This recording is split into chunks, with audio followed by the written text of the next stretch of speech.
아이고. 잘 읽었네. 안녕하세요. 저는 대전교회에서 생활하고 있는 박병훈 형제, 김구은 자매입니다. 휴일 저녁 귀한 시간 내주셔서 오늘도 저희 대전교회 복음집회 2부에 참석해 주신 모든 분들께 감사의 말씀을 드립니다. 어제와 그리고 오늘 새로 참석하신 모든 분들을 주님의 이름 안에서 진심으로 환영합니다. 먼저 오늘 집회를 시작하기에 앞서서 어제 저희가 함께 들은 말씀에 대해 간단히 요약하는 시간이 있겠습니다. 어제의 말씀의 주제는 하나님의 완전한 구원이었습니다. 네, 하나님의 창조의 목적은 단지 우리 사람을 불못에서 구원하기 위한 것만이 아닙니다. 주 예수님께서 우리를 위해 십자가에서 죽으신 것은 소극적인 면에서는 우리를 하나님의 심판에서 구원하고 하나님과 화평하게 하려는 것이지만 이것이 그분의 궁극적인 목적은 아닙니다. 아멘. 앞에서 말한 부분은 하나님의 완전한 구원의 절반에만 해당되는 부분입니다. 그보다 우리 하나님께서는 그것보다 더 적극적인 부분의 구원을 갖고 계십니다. 성경에서는 주 예수님께서 죽고 부활하셨다고 말하는데 특별히 고린도전서 15장 45절에서는 마지막 아담은 생명 주는 영이 되셨다고 말하고 있습니다. 여기서 마지막 아담은 우리 주 예수님을 말하는 것입니다. 우리가 이렇게 영이 되신 그분을 이 영은 오늘날 공기와 같고 또 바람과 같고 호흡과 같은데 우리가 이분의 이름을 부를 때에 이분이 우리의 영 안에 들어오실 수 있습니다. 아멘. 아멘. 그럴 뿐만 아니라 그분이 이제 우리의 생명이 되셨기 때문에 우리는 그분을 접촉할 수 있습니다.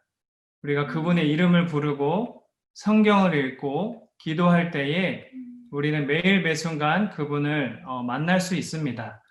우리가 이렇게 할 때에 그분은 우리 사람의 영에서뿐만이 아니고 우리 사람의 타고난 생각과 감정과 의지 안으로 확대되셔서 우리의 온 존재를 그분 자신으로 채우실 수 있습니다.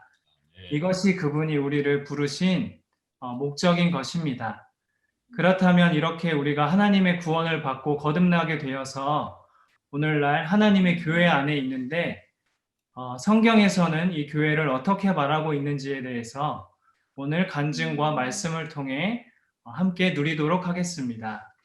네, 간증과 말씀에 앞서서 복음 집회의 첫 번째 순서로 길 잃은 양 같은 사람아라는 제목의 찬송 영상을 보시면서 모두가 함께 찬송을 불러보실 텐데요.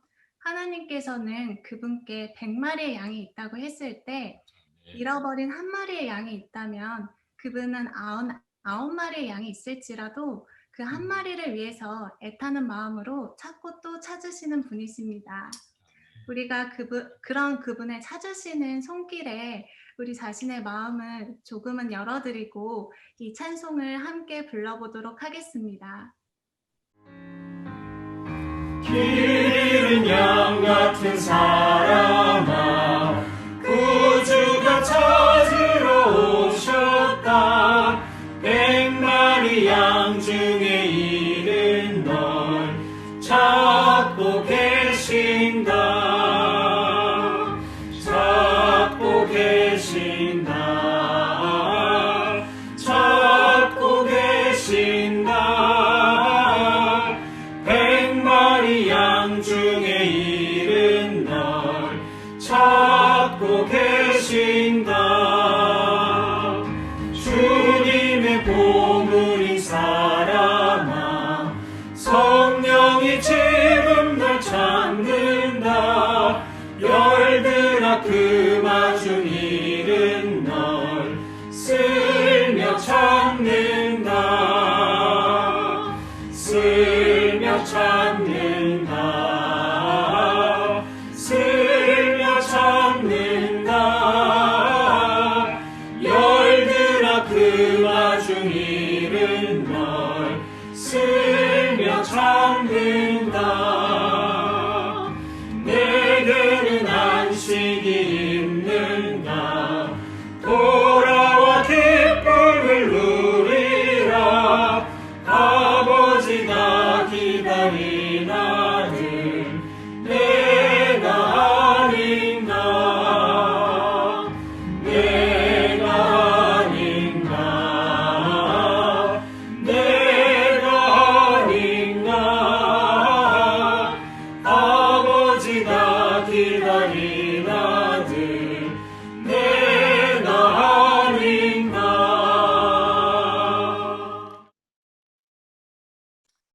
아멘. 이 찬송의 가사처럼 우리 찾으시는 하나님께서 오늘 참석하신 여러분 모두를 부르고 계십니다. 아멘. 여기 참석한 많은 분들 중에 이러한 찾으시는 하나님을 먼저 만나고 체험한 분들이 계십니다. 네. 정유지 자매님 그리고 이성현 형제님께서 이런 하나님을 만나신 후 교회 생활 안에서 얻은 누림과 기쁨을 간증해 주시도록 하겠습니다. 네. 아멘. 네. 고린도전서 7장 22절, 23절 두 말씀을 얼마 전에 제가 봤는데 한번 읽어볼게요. 왜냐하면 주님 안에서 부름을 받은 사람은 노예라도 주님께 속한 자유인이요. 이와 같이 자유인도 부름을 받으면 그리스도의 노예이기 때문입니다. 저는 역설적인 이 말씀이 참 좋았어요. 그리고 제가 대전교회에 온 지가 1년쯤 되는 것 같아요. 저는 모태 신앙인이기 때문에 뼛속 깊이 크리스찬이고 그래도 하나님이 싫어하시는 거 하지 않으려 했고 또 교회에서 책임 맡은 부서도 한 3-4가지는 됐었고 해서 나름 봉사도 했고 또 저의 그때의 환경이 교회 가면 좀 위로도 얻고 그 거룩한 곳에 있으면 세상과 구별되는 것 같기도 하고 열심히 교회 생활을 했으니 제 기도 다 들어주실 것 같았어요. 그것이 저의 믿음이었어요. 그렇게 교회 생활은 또 했지만 저의 예민하고 날카롭고 신경질적이며 불안하고 모든 것이 부정적인 나로 인해서 가족은 힘들어했고 그야말로 깨진 유리 파편들을 깔아놓고 사는 그러한 집이었습니다. 되게 위험한 곳이었어요. 믿음 생활하는 엄마의 모습은 아니었지요.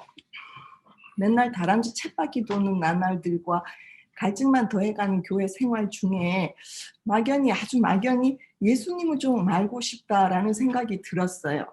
이미 파워풀하고 막강하신 하나님은 구약 강의 설교를 통해서 많이 들었으니까 이제 신약을 좀 읽어볼까라는 생각을 갖던 중에 쉽지 않은 과정을 통해서 대전교회로 오게 되었습니다.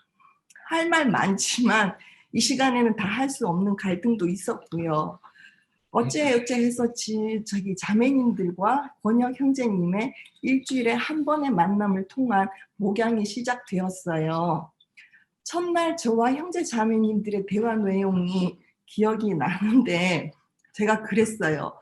저는 사람을 아주 싫어합니다. 그래서 전에 교회 생활에서도 일부러 특별한 교제는 하지도 않았고 관심도 없습니다. 저는 예수님을 알고 싶을 뿐이니 모임이나 교제는 원치 않습니다. 라고 했습니다. 지금 생각해 보면 기가 막힙니다. 마태복음 16장 24절에 누구든지 나를 따라오려거든 자기를 부인하고 자기 십자가를 지고 나를 따라오십시오. 본 생명을 지키려고 타고난 생명과 옛 사람을 지키기 위해 전심전력하려 했던 그래서 아이들마저 파괴하려 했던 저를 바라보시는 주님의 마음이 얼마나 아프셨을까요? 고난받고 있는 무게가 아닌 자아를 부인하는 것이 십자가를 지는 것임을 이제서야 알게 되었습니다. 고린도전서 6장 17절에 주님과 합하는 사람은 주님과 한 영입니다. 그리스도와 교회가 한 영이라는 것은 하나님의 커다란 비밀이고 교회는 그리스도의 재생산이고 그 영의 곡선판이고 그러하기 때문에 우리의 천연적인 마음과 생각과 태도들은 그리스도의 몸에 합당하지 않다. 교회란 하나님에 의해 세상으로부터 부르심을 받은 무리이고 그리스도를 머리 삼는 몸이며 그분을 위해 그분의 생명과 영 안에서 믿는 이들이며 사회단체 조직이나 사회단체나 어떤 조직이 아닌 생명 있는 유기체라는 것이다. 저는 그때 각자 알아서 열심히 교회 생활을 하면 되지. 그렇게만 계속 생각을 했었는데 저의 생각은 너무 용감했습니다. 여태 저는 교회 생활을 한 것이 아니고 혼자 까불었던 것이지요. 저는 전에 알지 못했던 교회의 의미를 이제야 알면서 너무 부끄러웠습니다. 얼마 전에 침례를 받았습니다. 여러분은 여러분 자신을 그리스도 예수님 안에서 죄에 대해서는 죽은 사람으로 그러나 하나님에 대해서는 산 사람으로 여기십시오. 로마서 6장 11절 말씀인데요. 저는 죽었고 또 부활도 했고 나는 그리스도 안에 있음에 너무 감사했습니다. 매일 아침 자매님들과 말씀을 먹습니다. 변하지 않는 환경과 상황엔 스트레스 받지만 웃기 시작했습니다. 확실히 알겠는 건 나는 그리스도 안에 있고 내주하신 영께서 이끌고 계시다는 것을요. 아이들이 정말 많이 변했답니다. 생각해보면 매일 먹는 말씀의 힘인 것 같아요. 정말 말씀은 능력이 있습니다. 요즘은 고린도전서를 배순영 자매님과 허윤희 자매님과 함께 하는데 모습은 바울 형제님인데 예수님과 동일시되어 마치 예수님이 사역하고 계시는 것 같았습니다. 너무 신기하고 얼마나 가슴 벅찬지 저도 그렇게 되면 좋겠습니다. 아직은 딱딱한 음식은 삼키지도 소화시키지도 못하는 연약한 존재이지만 우리의 연약함을 함께 짊어지심으로 우리를 도우시고 직접 중보기도 하시는 주 예수 그리스도가 계시기에 말씀을 기도로 먹으며 교회와 함께 더 나아가겠습니다. 감사합니다. 아멘. 아멘. 안녕하세요. 저는 대전교회 4대 지역에서 생활하고 있는 이성현 형제라고 하는데 제가 처음 주님을 접하게 되는 계기는 대학교 생활 도중입니다. 어떤 계기로 인해서 주님께서 저를 부르고 계시고 있다라는 생각에 고등학교 때부터 잘 안 나가던 교회를 대학교에서 다시 제 발로 찾게 되었습니다. 그때부터였죠. 성경을 공부하고 여러 신학 서적을 읽고 목사님과 많은 이야기도 나누고 그러다 보니 주님과 저의 관계는 많이 가까워진 듯 했습니다. 적어도 멀게나마 느껴진 주님이 제 주인이시자 아버지인 것 같았으니까요. 그래서 주일 9시부터 5시까지 교회에서 더욱 열심히 찬양대에 쓰고 주일 학교 선생님으로서 서고 청년부 목자로서 섬겼습니다. 하지만 이런 섬김 가운데 늘 공허함은 함께했죠. 섬기고 봉사는 했지만 그뿐이었죠. 이 공허함과 주일 교회 생활로 인해 주님과 저의 관계에 대해서 늘 고민하곤 하였습니다. 과연 주님이 우리에게 뜻하는 바는 무엇일까 고민이 늘 있었죠. 그러던 도중 보스턴에 있는 대학교 생활을 하다 보니 보스턴 교회에서 교회 생활을 시작하게 되었습니다. 매주 한 형제님과 같이 성경을 읽고 또 설명도 해주셨어요. 주님을 즐기면서 서로에게 공급할 수 있는 여건이 생기기 시작했습니다. 교회라는 게 건물을 뜻하는 게 아니라 원어로 에클리시아라는 부름받은 회중을 뜻하는 것도 그제야 알았죠. 그 형제님은 저에게 에베소서 1장 23절을 읽어주셨습니다. 교회는 그리스도의 몸이요 만물 안에서 만물을 충만케 하시는 분의 충만입니다. 처음에는 이게 당최 무슨 소리인지 도무지 알지를 못하였죠.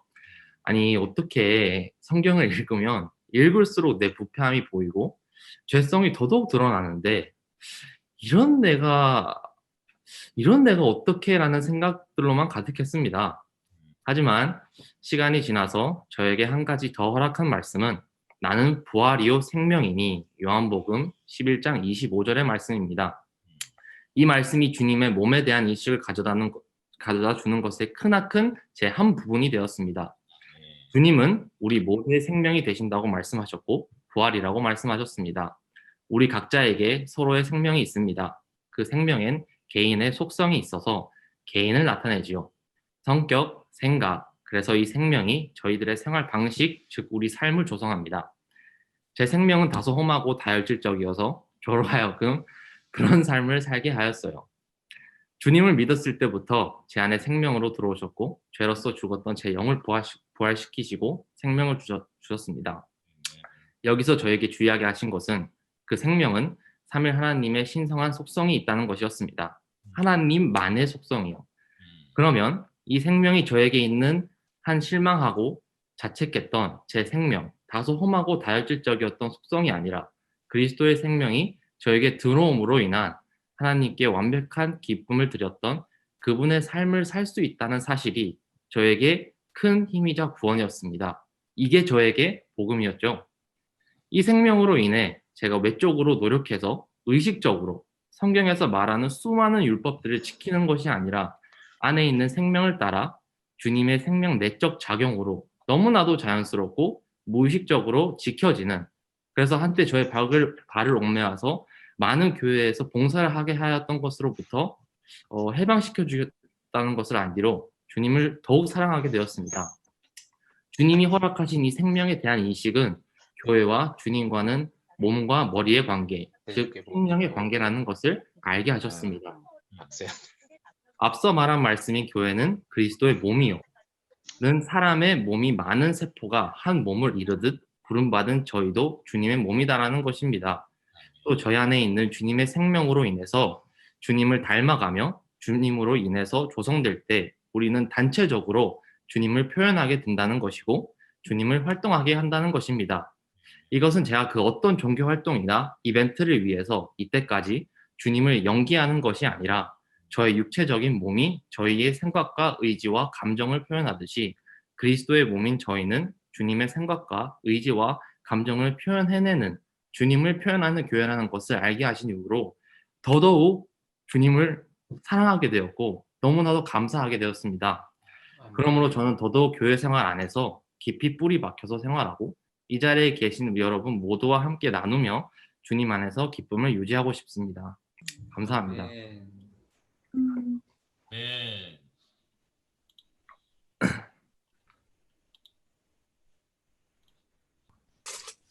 아멘.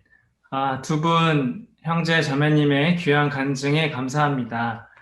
그 두 분이 여러 과정을 거쳐서 합당한 교회가 무엇인지 알게 되고 그리스도의 몸인 교회 안에서 생활하시면서 매일매일 우리의 생명이 되시는 주님을 누리는 것을 볼 때에 너무나 그런 주님께 감사가 있습니다. 네, 아멘. 그럼 다음 순서로 박건모 형제님께서 성경에 나타난 교회라는 주제로 말씀을 전해주시겠습니다. 주님께서 우리 모두에게 빛을 비춰주심으로 성경에서 말하는 합당한 교회가 무엇인지 알 수 있는 시간이 되시기를 바랍니다. 아멘. 아멘. 안녕하세요. 네, 이렇게 사람들 앞에서 직접 얘기하는 게 아니고 이런 카메라를 보고 얘기한다는 것 자체가 참 굉장히 어색한 것 같아요. 그래서 긴장감은 좀 줄는데 어색함은 또 많아지고 그래서 이 긴장과 어색 그 중간에서 지금 제 마음이 지금 미치하고 있는 것 같습니다. 오늘 함께 주님의 말씀을 같이 나누기를 원합니다.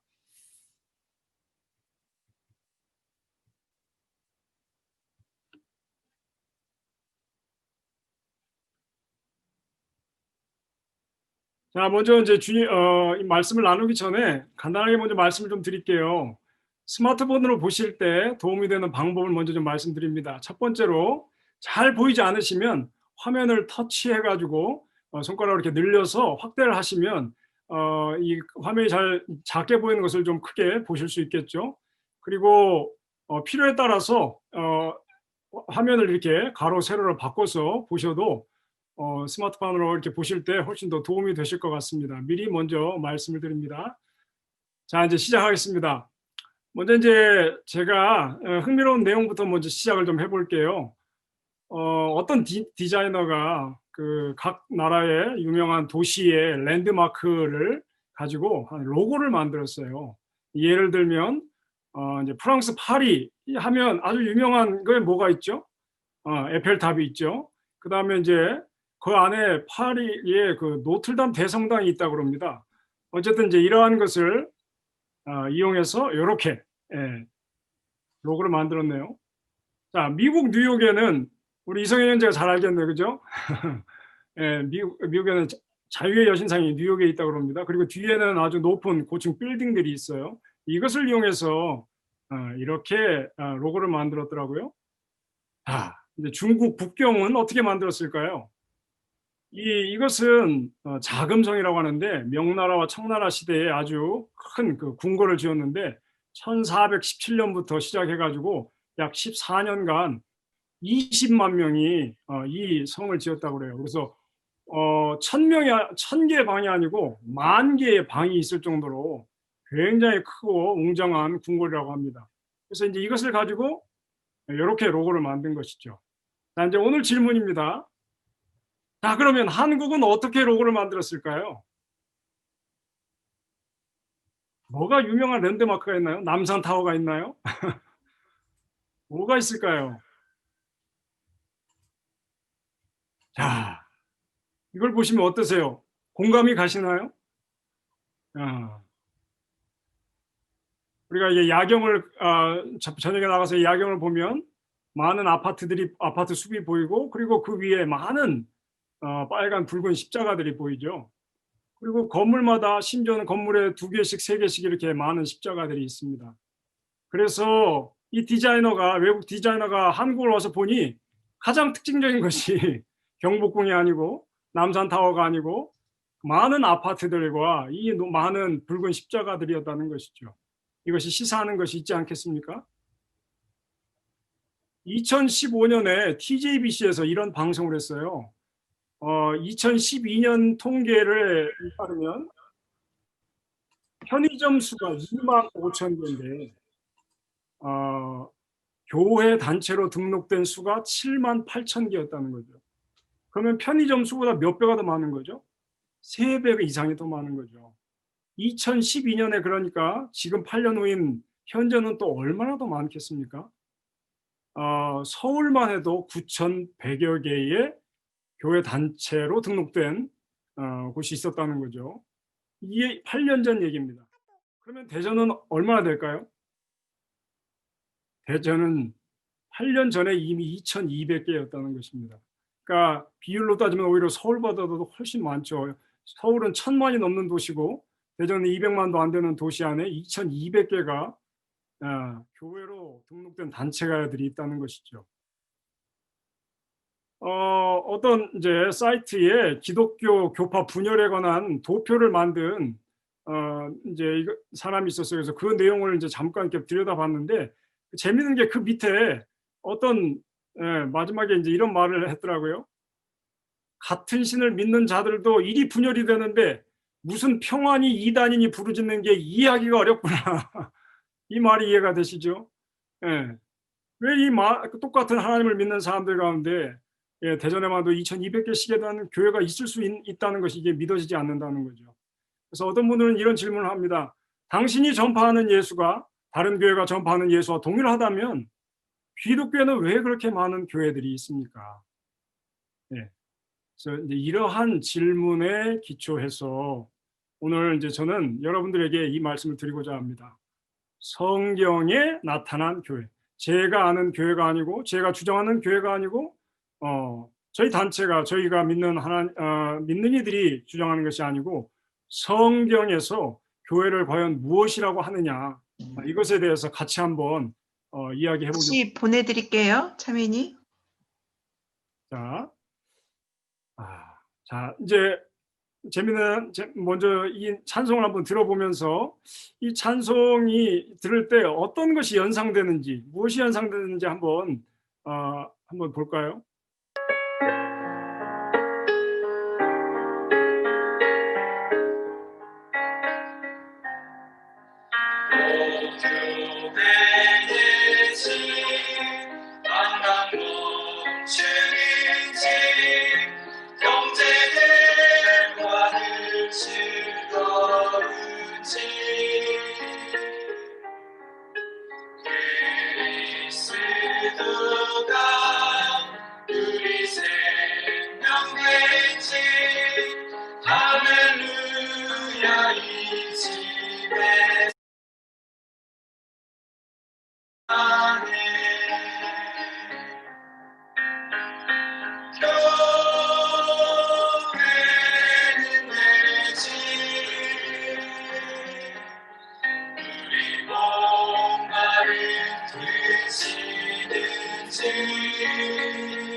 주가 쉬고 또 즐기는지 사탄은 결코 짚어 못하는지 주의 영광만 찬란한지.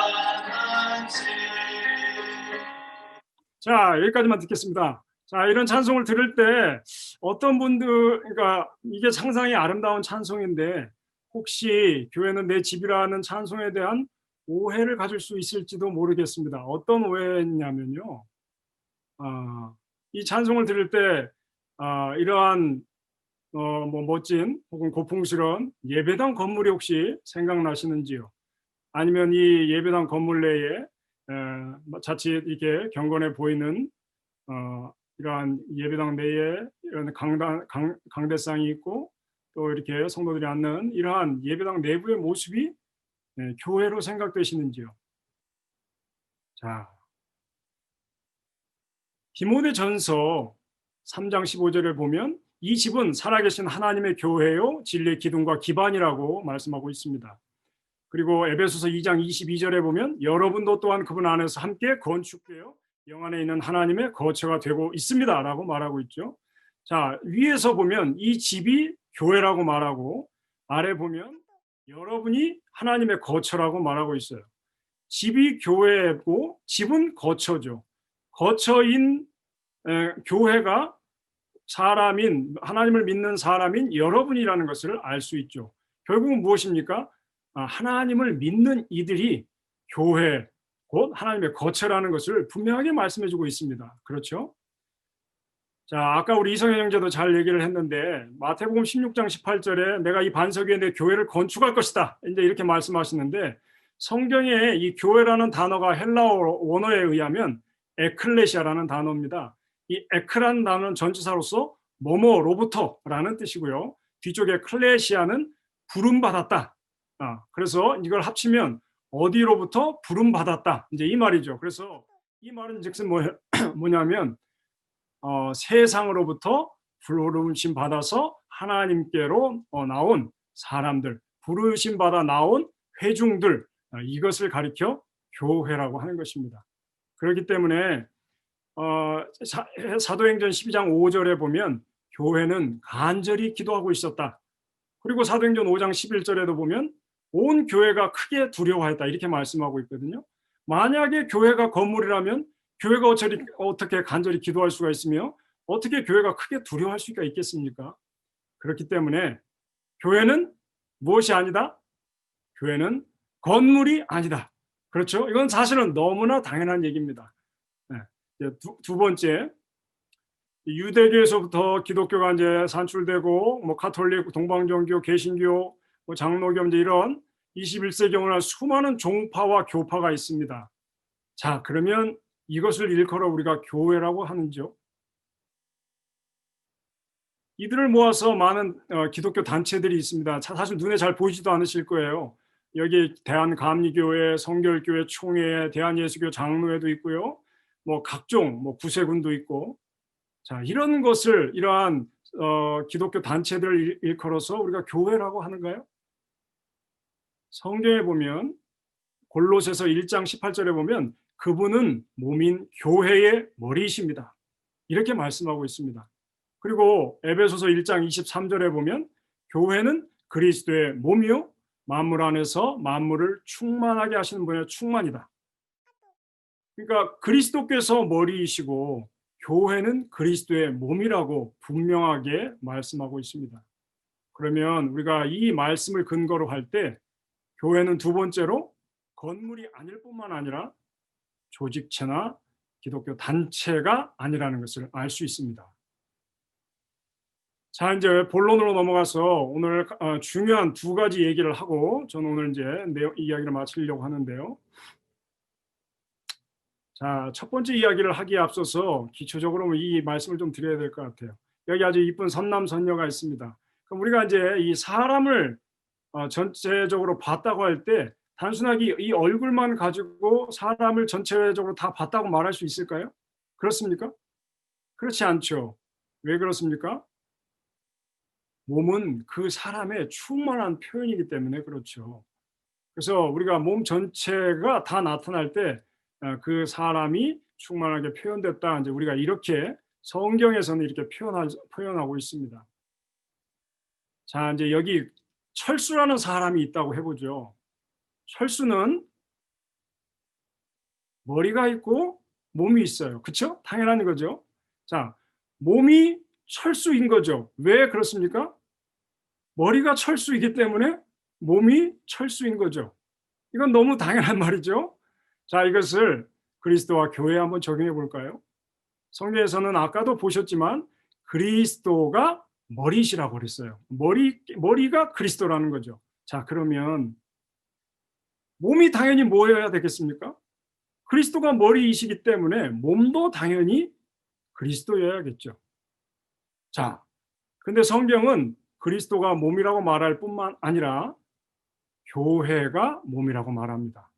자, 그러면 여기서 우리가 이 내용을 근거로 해서 우리가 하나의 결론을 가질 수 있는 것은 교회가 그리스도라는 것이죠. 이 내용은 아주 중요합니다. 왜냐하면 교회가 그리스도라는 얘기는 그리스도에게 속하지 않은 모든 것들은 교회라고 말해서는 안 된다는 것이죠. 예를 들어서 죄에 속한 모든 것들이 그리스도께 속하지 않죠. 그렇기 때문에 교회 안에 죄에 관한 것들이 있어서는 안 되는 것이죠. 그리고 그리스도는 나누어 주실 수 없는 분입니다. 그리스도는 분열되실 수 없는 분이죠. 그렇기 때문에 교회 안에도 분열의 내용들, 나누어지는 것들이 있어서는 안 되겠죠. 자, 에베소 1장 23절에 보면 교회는 그리스도의 몸이요 만물 안에서 만물을 충만하게 하시는 분의 충만이라고 말합니다. 분명히 여기서 말씀하고 있죠. 교회가 그리스도의 몸이다.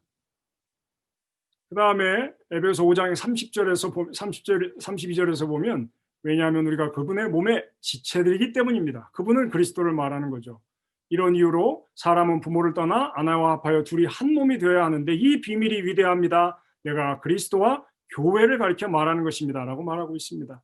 근데 여기서 아내와 합하여 둘이 한 몸이 된다 이 말은 사실은 바울 형제님이 이 말을 할 때 아담과 하와를 말하는 것이죠. 하와가 아담의 갈비뼈에서 나와서 한 몸이 되온 것처럼 그리스도와 교회는 나누어지거나 갈라질 수 없는 한 몸이라는 것을 여기서 이제 말하고 있습니다. 자, 고린도 전서로 가볼까요? 여기에 보면 왜냐하면 몸은 하나인데 많은 지체가 있고 몸의 지체는 많지만 모두가 한 몸인 것 같이 그리스도도 그와 같다. 그래서 몸에 관해서 그리스도를 언급하고 있다는 것을 볼 수 있습니다. 그 바로 다음 절에 보시면 몸이 그리스도로 말할 수 있는 근거가 뭐냐면 유대인이나 헬라인이나 노예이나 자유인이나 모두 한 영 안에서 한 몸 안으로 침례받았고 또 모두 한 영을 마시게 되었기 때문에 우리는 그리스도 안에서 한 몸이요. 그래서 그리스도에 속한 영을 받았고 그 몸 안으로 침례받았기 때문에 그 몸을 그리스도라고 말한다는 것이죠. 자, 골로새서 3장 10절에서 11절에 보면 이 교회를 가리켜 새 사람이라고 표현합니다.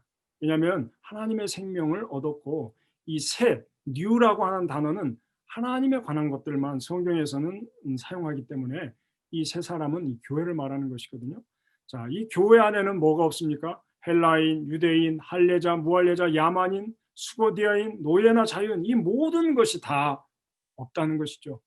다만 교회 하나는 뭐만 있느냐? 오직 그리스도께서 모든 것이시며 모든 것 안에 계시다는 거죠. 네, 그래서 교회 안에는 그리스도 외에는 어떤 것도 자리하거나 자리할 수 없다는 것을 분명하게 명시하고 있습니다.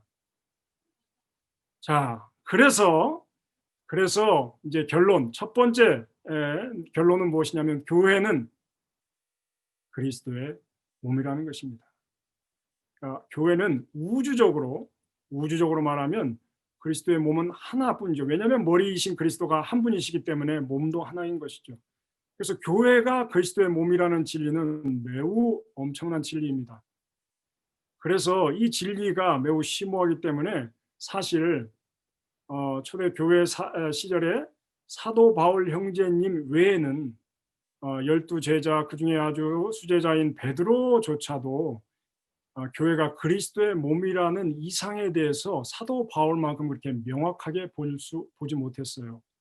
그래서 교회가 그리스도의 몸이라는 사실을 제가 지금 간략하게 짧은 시간 내에 설명을 드렸지만 저조차도 이것에 대한 하나님이 보는 관점에서 제가 한 5%나 10% 정도 이해하고 있을까요?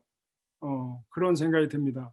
어쨌든 우리가 인식해야 될 것은 교회는 그리스도의 몸이라는 것을 우리가 분명하게 알고 계셨으면 좋겠습니다. 자, 이제 두 번째 얘기를 해볼까 합니다. 주님은 초대 교회 시절 이후에 교회가 점점 하락해 되오면서 그분의 몸을 좀 회복해오는 역사를 계속 수행하고 계셨어요. 처음에 이제 로마 천주교가 6세기에 시작돼 가지고 16세기까지 1000년 동안 아주 성경을 닫아놓고 아주 힘든 시기가 있었는데 이 중세 시대를 가리켜서 다른 말로 암흑시대라고도 표현하지 않습니까? 이때 로마 천주교가 심지어는 무엇을 했냐면 면죄부를 팔아거나 천국행 티켓을 팔아서 사면 사람이 죄를 면하거나 천국에 갈 수 있다. 심지어는 죽은 사람도 네가 지금 돈을 내면 네 엄마 아빠도 천국으로 갈 수 있다라는 식으로 얘기를 한 거죠. 그래서 이 로마 천주교의 그릇된 성경적이지 않은 비성경적인 것들을 95개조의 반박문을 1517년 10월의 마지막 날 발표하게 되죠. 공포하게 되죠. 이것이 이제 마르틴 루터로부터 시작된 종교 개혁의 시작입니다. 그러면서 주님은 계속해서 그분의 회복의 역사를 진행해 오셨어요.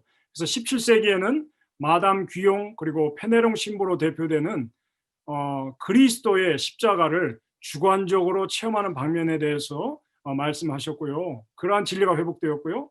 그 다음에 18세기에는 로마 천주교의 박해에서 도망와가지고 그 독일에 작센 지방으로 오게 되었는데 거기에 진젠도르프라고 하는 백작이 있었습니다.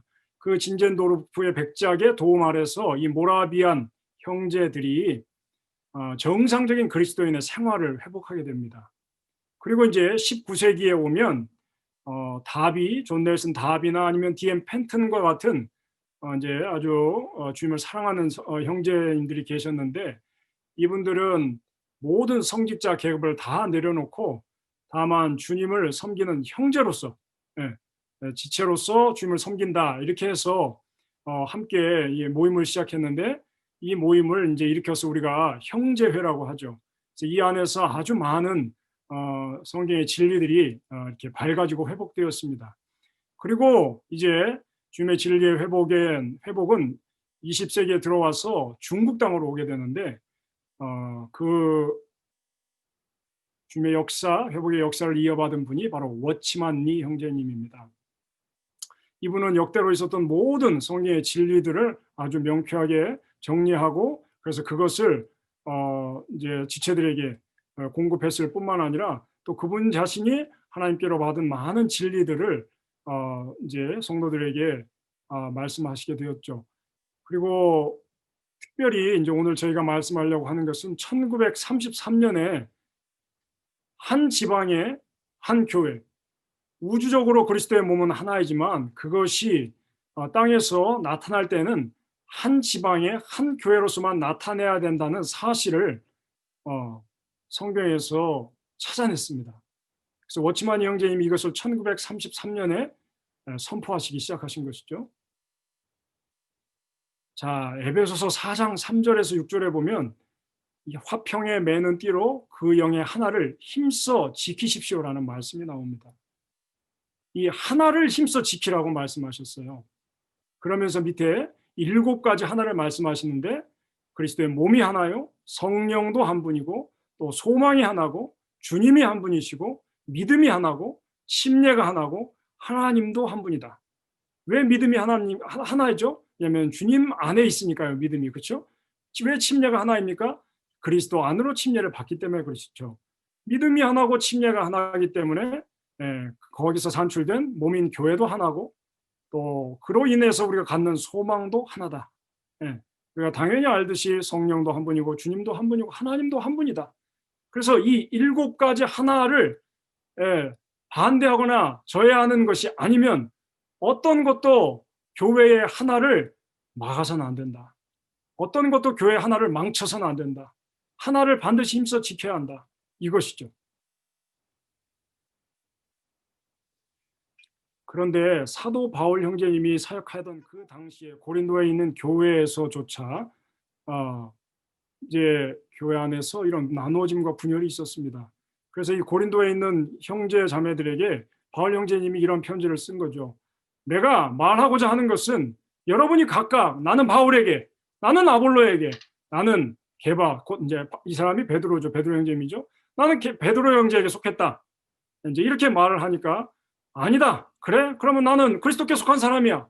이제 이런 식으로 각각 자기가 좋아하는 이제 요즘 말로 말하자면 나는 이 목사님이 전한 말씀이 너무 좋아. 그래서 나는 이 목사님이 설교하시는 교회에 나갈 거야. 뭐 이제 이렇게 말할 수 있고 나는 성결교회의 진리가 좋아. 나는 침례교회 진리가 좋아. 나는 감리교가 좋아. 장로교가 좋아. 이제 이렇게 이런 식으로 사람이나 교리나 이러한 것에 의해서 나누어졌다는 것이죠. 그래서 아주 바울 형제님이 강하게 말씀하시죠. 그리스도께서 나누어지셨습니까? 바울이 여러분을 위하여 십자가에 못 박혔나요? 여러분이 내 이름 안으로 침례를 받은 겁니까? 내가 침례를 줬지만 내가 내 이름 안으로 여러분들에게 침례를 준 것이 아니고 그리스도의 이름 안으로 침례를 준 것은 모릅니까? 형제님들 어느 누구도 한 편을 지지하고 다른 편을 반대하는 교만에 빠지지 않아야 합니다. 이렇게 말하고 있습니다. 이제 갈라디아서 5장 19절에서 21절에 보면 바울 형제님이 육체의 일들에 관해서 적어도 15가지에 관해서 언급하시는데 그중에 중요한 3가지를 말씀드리면 편나누기, 분열, 종파가 있습니다. 이런 것들을 일삼는 사람들은 밑에 빨간 글자로 뭐라고 나와 있습니까? 하나님의 왕국을 상속받지 못할 것입니다. 라고 말하고 있어요. 자, 사실 여기에 보시면 종파라는 단어가 있는데요. 이게 헬라 원에 의하면 이단이라는 것과 같은 뜻입니다. 그래서 의견으로 차이로 말미암은 분열이 바로 이 종파가 이단이라는 것이죠. 신천지와 같이 뭐 이만희 교주를 높이는 것이 만이 이단이 아니고 우리가 분열의 입장을 취해 있다면 이것이 하나님 보시기에는 이단과 같다는 것이죠. 우리는 이러한 것에 대해 경고를 받기 원합니다. 하나님의 왕국을 상속받지 못할 것입니다. 라고 분명하게 언급하고 있습니다. 자, 그래서 이제 이 교회관에서 앞에 붙은 수식어들을 한번 이렇게 쭉 보실까요? 성경에 보면 어떻게 되어 있습니까? 예루살렘에 있는 교회, 안디옥에 있는 교회. 이 앞에 붙은 이름들은 다 지명이죠. 그때 당시에 각 나라들에 있는 그 지방에 있는 도시명입니다. 서머나, 버가모, 두아디라 4대에 있는 교회. 교회 앞에 이 지방의 이름이 붙는 것 외에 어떤 수식어도 붙어서는 안 된다는 것을 볼 수 있습니다. 내가 보니까 교회 생활하는 데 있어서 사랑이 제일이야. 그러니까 사랑 제일 교회라고 하자. 아니야, 소망이 더 좋아. 그래서 소망. 아니면 침례가 너무 중요하다. 그래서 우리는 침례교회. 교회가 점점 더 부흥되어야 되니까 부흥교회라고 하자. 이렇게 마음대로 교회 이름을 붙일 수가 없어요. 왜 그렇습니까? 교회는 아까 말했죠. 그리스도의 몸이요. 교회는 그리스도의 몸이기 때문에 우리가 함부로 교회를 짓거나 할 수가 없습니다. 그래서 영어로 말하자면 the church in, 이 괄호 안에 뭘 넣으면 되나요? 대전을 넣으면 대전에 있는 교회고요. 그래서 짧게 줄여서 말하면 대전교회인 것이죠. 서울에 있으면 서울에 있는 교회, 이 교회 외에는 어떤 교회도 우리가 만들거나 나눠서는 안 된다는 것이죠. 그래서 워치마니 형제님이 이 진리를 선포하신 겁니다. 한 지방에 한 교회, 교회는 어떤 형태로든지 분열되어서는 안 되고 그리스도의 몸은 한 지방에서 한 교회로 나타나야 된다. 이것을 분명하게 우리에게 선포해 주셨습니다. 그래서 지방에 있는 교회들의 총체가 우주적인 교회가 되는 것이고 영적인 생활과 증거에 관련해서 지방에 있는 교회들이 모두 동일해야 되고 그렇기 때문에 교회에 관련된 모든 것은 다 하나여야 된다. 그러므로 교회를 분열시킬 수 있는 어떤 일도 해서는 안 되고 또 거기에 속하는 것을 아주 두렵게 여겨야 된다는 것이죠. 그렇기 때문에 서울에 있는 교회 혹은 서울교회, 아까 9,100개 정도 된다고 했는데 이것이 사실 몇 개가 돼야 됩니까? 서울에는 교회가 하나여야 합니다. 자, 그러면 대전에 있는 교회는 몇 개가 돼야 되나요? 2,200개가 아니고 한 개야 되겠죠. 이제 이런 말을 하면 어떤 분들은 그럼 당신은 초교파냐? 이제 이렇게 말하는데 이 초교파라는 말은 조금 이 말의 뉘앙스가 어떤 뉘앙스냐면 교파에 속해 있는 것이 일반적인데 너희들은 교파에 속하지 않았으니까 약간 특이하다, 정상 범위에서 좀 벗어났다라는 의미로 사실은 초교파라고 말하는 거죠. 이것은 사실은 성경적이지도 않고 맞는 의미도 아닙니다. 저희는 성경의 진리에 따라서 주님의 회복 안에서 함께 한 지방 입장 안에서 그리스도의 몸을 추구하는 믿는 이들이라고 말할 수 있습니다. 그래서 저희들이 선포하는 것은 이겁니다. 그리스도는 충만하시고 그분의 충만이 흘러 넘친 것이 교회다. 그리스도께 교회가 없다면 그분의 충만이 우주 안에서 표현될 길이 없을 것이다. 그리스도의 충만이 표현될 때 그것이 그분의 몸이요 곧 교회가 된다. 교회는 전적으로 그리스도에게서 나온 것이므로 교회는 믿는 이들 각자 안에 있는 그리스도가 합쳐진 것이다. 그러므로 어느 교회에 다니세요라는 질문을 하는 것은 맞지 않아요. 왜냐하면 대전에 가면 대전에 있는 교회는 하나밖에 없기 때문이죠. 교회를 분열시킬 수 있는 어떤 일도 결코 해서는 안 됩니다. 특정한 이름을 갖는 것이 사소한 문제라는 생각을 결코 해서는 안 됩니다. 제가 오늘 이제 드릴 말씀 이 두 가지는 다 말씀드렸고요. 이제 마지막 이제 이 이야기로 내용을 정리할까 합니다. 아주 예전에 이제 한 이야기를 들려드릴게요. 농부 하나가 있었는데 아주 이 농부는 하나님을 신실하게 섬긴 사람이었어요. 정말로. 그래서 이 태양볕에도 정말 온 힘을 다해서 농사를 지어가지고 하나님께 제물로 그가 지은 것 중에서 가장 좋은 것들만 골라서 하나님께 제물을 드렸는데 이게 웬일입니까? 하나님이 그거를 거절하셨어요. 그러니까 이게 너무 속상한 거죠. 그가 그렇게 1년 동안 뼈 빠지게 수고해가지고 하나님께 드렸는데 하나님이 이걸 안 받으신 거예요. 그런데 이 밑에 동생이 하나 있어요.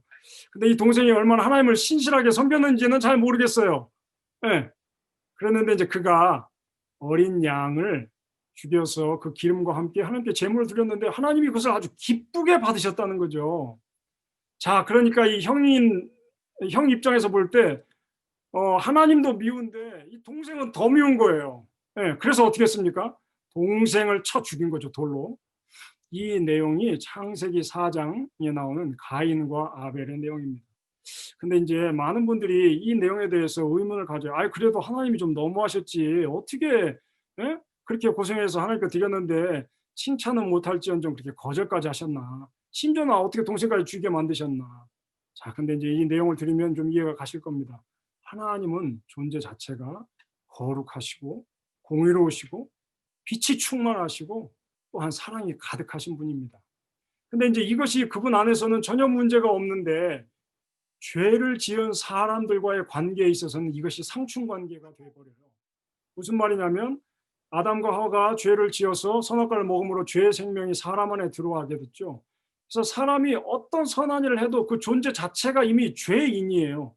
죄를 지어서 죄인이 아니고 죄인으로 조성됐기 때문에 죄인이라는 거죠. 그래서 그가 하는 일 자체가 어떤 것도 하나님을 기쁘게 하실 수가 없어요. 예.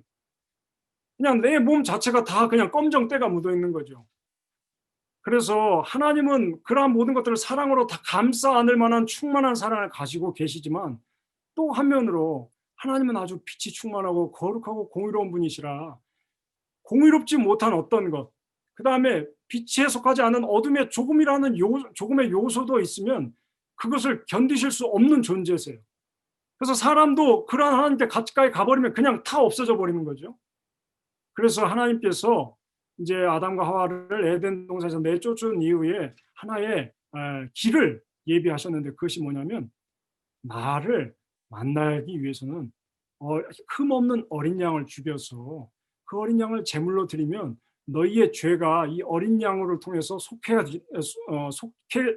속죄가 되니까 그러면 너희들이 나를 만날 수 있다라고 아담과 하와를 통해서 말씀을 하셨고 이 말씀이 가인과 아벨에게도 분명히 전달이 되었겠죠. 그러나 어떻습니까? 가인은 그것을 무시한 거죠. 그래서 하나님의 정하신 방법을 무시했습니다. 이것이 저희가 두려워하는 것입니다. 그래서 저희 대전교회는 성경에 나타난 하나님께서 정하신 길을 따라서 살기를 추구하는 믿는 이들입니다. 오늘 이렇게 말씀드리고 오늘 드릴 말씀을 마치도록 하겠습니다. 감사합니다.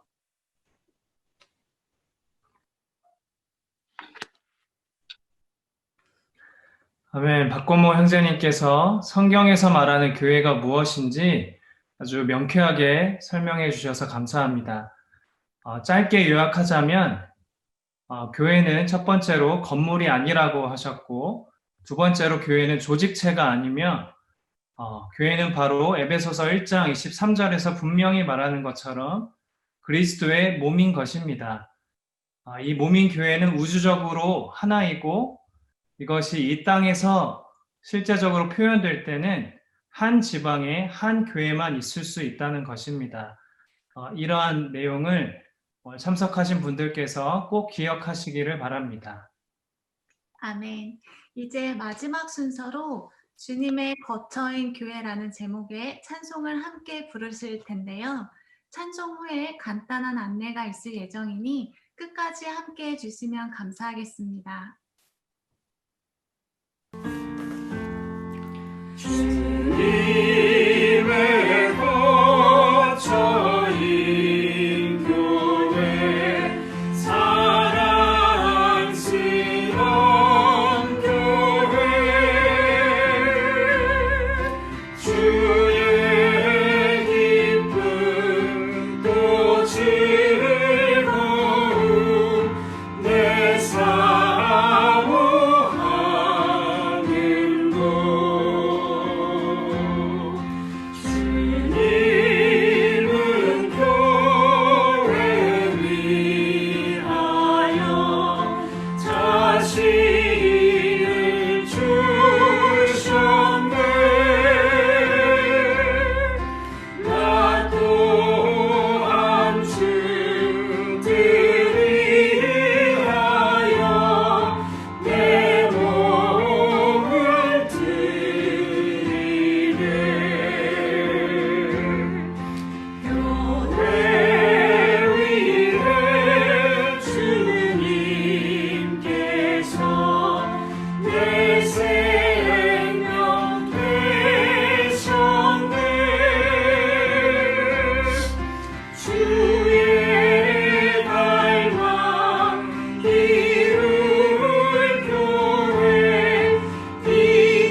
아멘. 교회는 주님의 몸이요 또 거처입니다. 여기 계신 많은 분들께서도 이러한 주님의 몸인 교회 안에서 몸의 머리이신 주님과 그분의 성도들로 인해서 매일매일 기쁨의 생활을 하고 있음을 간증할 수 있습니다. 오늘 이 집회에 참석하신 모든 분들께서도 함께 이런 기쁨의 교회 생활을 누릴 수 있기를 진심으로 기도합니다. 네, 휴일 저녁 오늘 집회에 끝까지 함께 해주셔서 감사합니다. 어제와 오늘 저희 대전교회 복음 집회에 참석하신 모든 분들께서는 지금 제가 들고 있는 그리스도인의 기본 생활 요소에 대한 이 소책자를 무료로 받아보실 수 있습니다. 그리고 원하시는 경우 성경을 함께 읽기도 가능합니다. 자세한 사항은 초대해 주신 분들께 문의해 주시길 바랍니다. 그러면 귀한 시간 내주셔서 감사합니다. 오늘 집회를 모두 마치도록 하겠습니다. 감사합니다.